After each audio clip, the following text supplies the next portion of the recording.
What's up, everybody? Welcome back to my channel, Clemente Collector. I'm Theo, and I have some recent Clemente pickups I want to show, but the most important thing is I got a Clemente card that's the rarest card in my collection. So I'm just super excited. It was a card that I didn't think that I would obtain maybe for a long time down the road with how pricey they are, but I was able to get one. So I'm excited to show that. The other thing is I haven't made a solo video for a little while. Me and my family went on a cruise. I wouldn't mind showing this off either. So we went to the Statue of Liberty. We never been there before.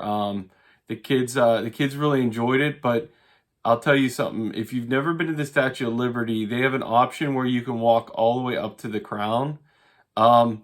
There is a lot of stairs and it's very tight. So it's not the easiest thing to do, to be honest with you.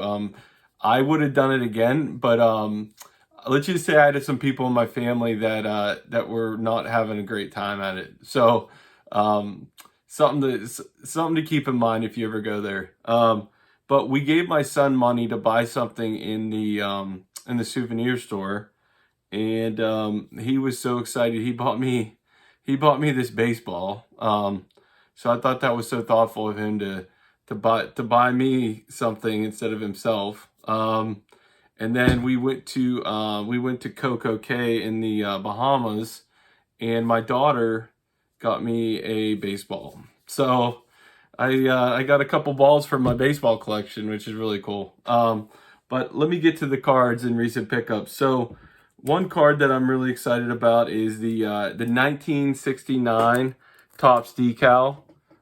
So these were inserted into 1969 packs. And I've been looking for a good example. It's very hard to find good centering on these, at least for what price range I was looking in. And I think this is a great candidate to send to SGC. I think it's gonna grade well. So that was on my list of 10 cards I want to get this year. So I'm gonna check that off the list right now. Another recent pickup is the 1971 team card. 1971, there's various team cards you could find. I just think this image of Clemente is just absolutely awesome. To me, it literally looks like a great painting. It's very simple. It's blank on the back. And I know this image is on some other stuff of Clemente, but I just think it's great. So 1971 team card. And then another thing I picked up recently was the 1969 MLB stamps.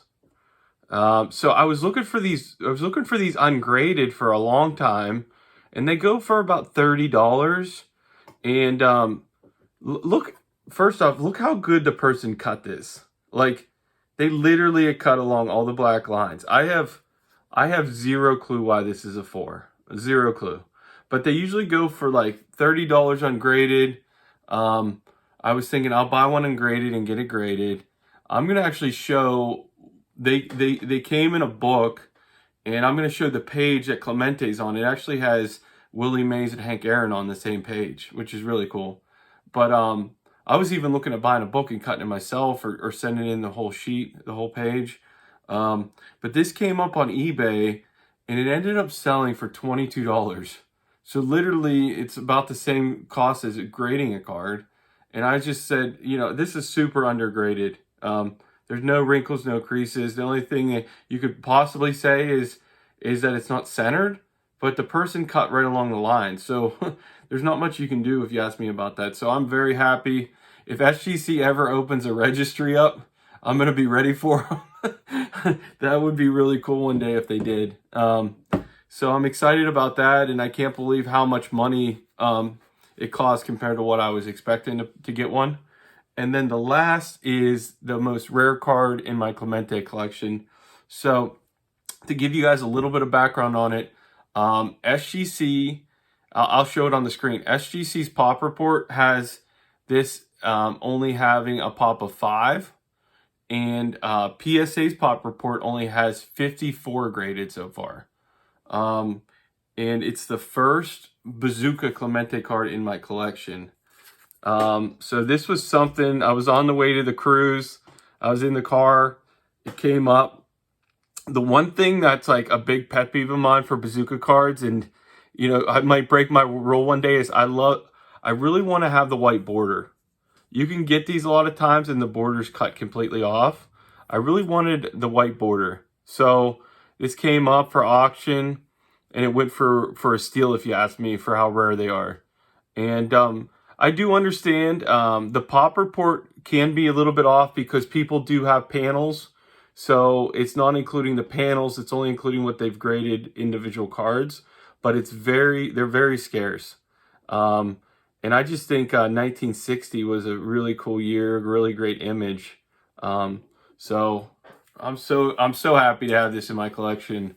I was actually going to buy some Bazooka gum and start chewing it. But what I'm going to show you real quick before I go is 1959. Dom turned me onto this, so I'm going to show a picture of the 1959 box. 1959 is the year that they had the full-size cards. And in my picture, obviously, you see it's a mantle. And then 1960 was the first year that they actually went with the smaller pictures, and they had 3 on each Bazooka gum. And Clemente was on with Yogi Berra in the one I found. So I'm not sure if that was consistent or if they mixed players, but that would be really cool to get a Yogi Berra Clemente panel or a full box.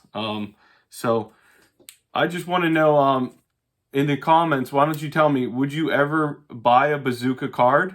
Which Bazooka card would you buy? I'd be interested in hearing people's feedback.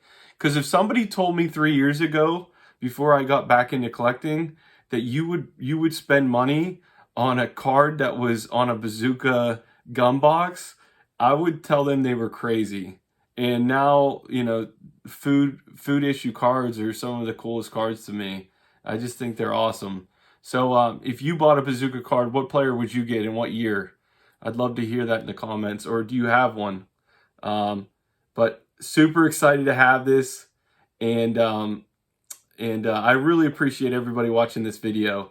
I'll see you guys on the next one.